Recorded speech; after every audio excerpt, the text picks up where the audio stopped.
Chris Johnston of Sportsnet.ca is at Wells Fargo Center, the site of what should be, just by judging by the setup behind Chris's left shoulder, it should be a great scene at Wells Fargo. Again, at 7 p.m. Eastern on Sportsnet Ontario. Chris, kind enough to join us right now. Chris, I'm a sucker for these type of moments, I have to admit.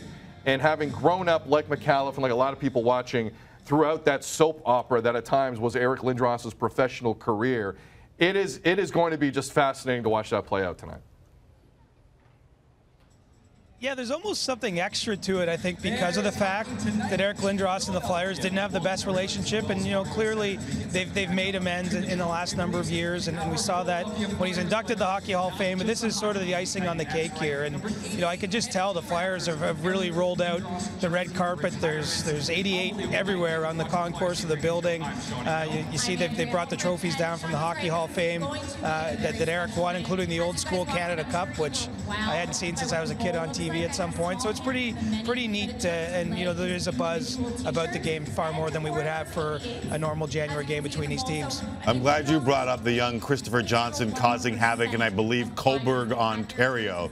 Would you have thought at that time that there was any chance that Eric Lindros would have his 88 retired in Philadelphia, the way it ended?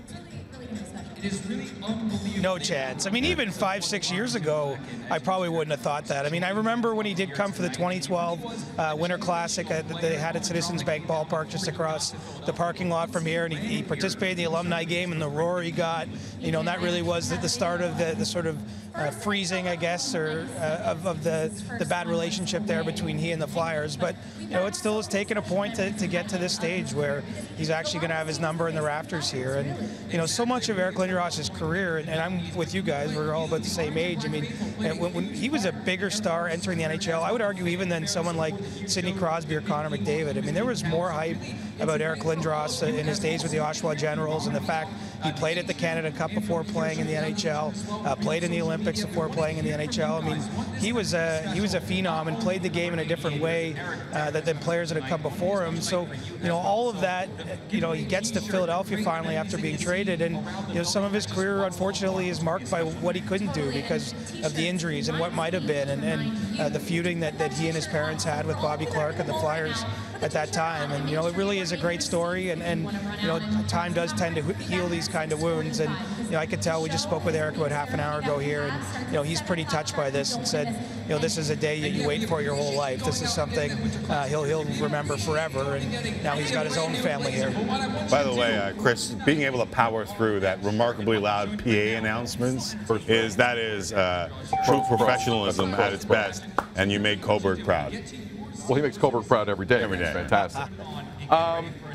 CJ, if Eric Lindros were in the league today, in his prime, what kind of numbers would he be putting up?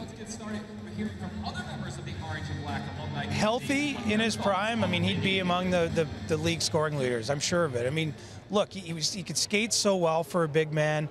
And without any hooking or holding, which frankly was part of the era in which he played, no way to slow him up. I mean, he would be a menace, and he had a great shot. I mean, I think what most people remember about Eric Lindros is he did everything, including in that day where there was a lot of fighting. I mean, he would fight, he would intimidate you that way. He could score, he could shoot, and I just think with how big he is and how well he moved, that he'd be well suited to today. And it's sort of an exercise in speculation. It's hard to imagine, but at this point, I could easily see him being one of the best players in the league today, and he certainly was at his health in his peak in the 90s. I want to get to the game a little bit because it will be an amazing night for Eric Lindros, and you can see it on Sportsnet Ontario. We'll have the full ceremony an hour before the game is when it all starts, right after Hockey Central. But, Chris, there's a lot of Leaf fans watching us right now wondering if they should be worried about the recent struggles of their team. There is scoring woes that you can look at, and there is the inability to hold on to a lead or at least a tie in the last 3 games. What do you think is the most pressing for Mike Babcock and company? Just such a huge presence Well, it seems as though Leafs Nation has restored to its normal state, where everyone's worried about everything, panic, chaos. I mean, obviously, I'm fed mostly by my Twitter feed and seeing some of the commentary there. But amongst the Leafs, on the ground and with Mike Babcock specifically, it doesn't seem nearly that sort of hair-raising or concerning. And I think that he looks at these last couple games that they've lost and sees, with just a couple small better decisions, they're on a 3-game winning streak. I mean, Columbus, they dominated them in the third period with a lead, had a couple late goals, go against them, they lose that game. And the Ottawa game, they were dominant all night, and Morgan Rielly makes a bad decision late in that game. They lose there. They blow the 1-0 lead against St. Louis in the last minute with the goalie out on Tuesday. And so when they are breaking down the game, they're not seeing that they're so far off. But let's face it, this team hasn't taken the step forward I think a lot of people were hoping for or expecting after last year. That the bar was placed pretty high by that group, and I don't think that this one has found the same degree of chemistry or rhythm to it. And Mike Babcock's response has been to go status quo. He's not changing up the lineup. He's not bringing guys in or out. That he believes that they can do it on their own, and I think that's what has Leafs fans worried. So it sort of depends what you're informing yourself on. The outer view certainly is that things are terrible. Internally, the Leafs are calm, it seems to me anyway, and they believe they're going to work through this and be better for it. CJ, I find when there are moments like tonight, and it seems like it's going to be a long ceremony this evening, there's going to be a lot of emotion in the building. Sometimes the visiting team in the situation doesn't handle it well, and they come out cold and just little energy. Are the Leafs going to be watching this from the bench? Does Babcock have them in the dressing room? What's going to happen with them tonight? All right, here we go. They haven't committed to either yet, which is sort of interesting. Mike Babcock was asked about that this morning, and he said, I'm going to do what's best for us to win, which suggests perhaps they won't watch much of it or all of it from the bench. I think what's interesting about the way they're doing this ceremony is that the ceremony starts at 7 o'clock Eastern time.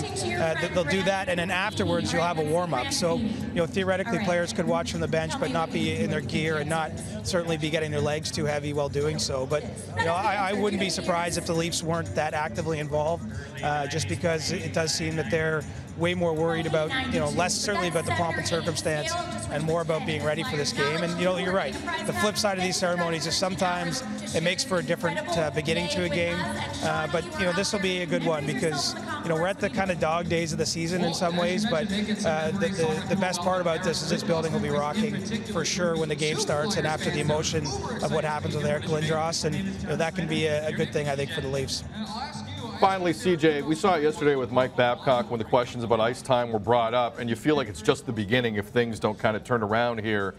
How are you viewing Babcock in relation to the questions now starting to rise a little bit more than they were over the last year and a bit? Because, like you said earlier, the Leaf Nation's mood is changing just a little. Well, he doesn't like it. You can tell that much. I mean, even this morning, asked him about Connor Brown's ice time. He played less than 10 minutes in the game on Tuesday and scored that goal and, would appear to me to be a candidate of someone that could be moved up the lineup if he wanted to make those changes. He said, well, you should go canvass the other top 9 guys to see who wants to give up their ice time. I mean, he is pushing back a little bit, and I think what's great about Mike Babcock is that he's not afraid to do that. He likes kind of sparring with the media, and he's completely aware of the conversation around the team. He knows that there's a lot of criticism, whether it was Austin Matthews' power play ice time, Connor Brown's ice time, too much for Leo Komarov, too much for Roman Polak.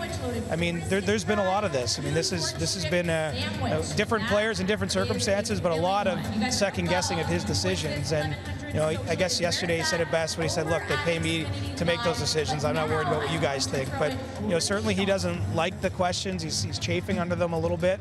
And you're right. If they don't start winning and things don't improve and he keeps doing the same things over and over again, those questions will persist. And, we might get our first sort of prolonged battle with Mike Babcock where he's really openly frustrated with the press. I mean, that's one thing over 2.5 years since coming to Toronto we haven't seen whatsoever.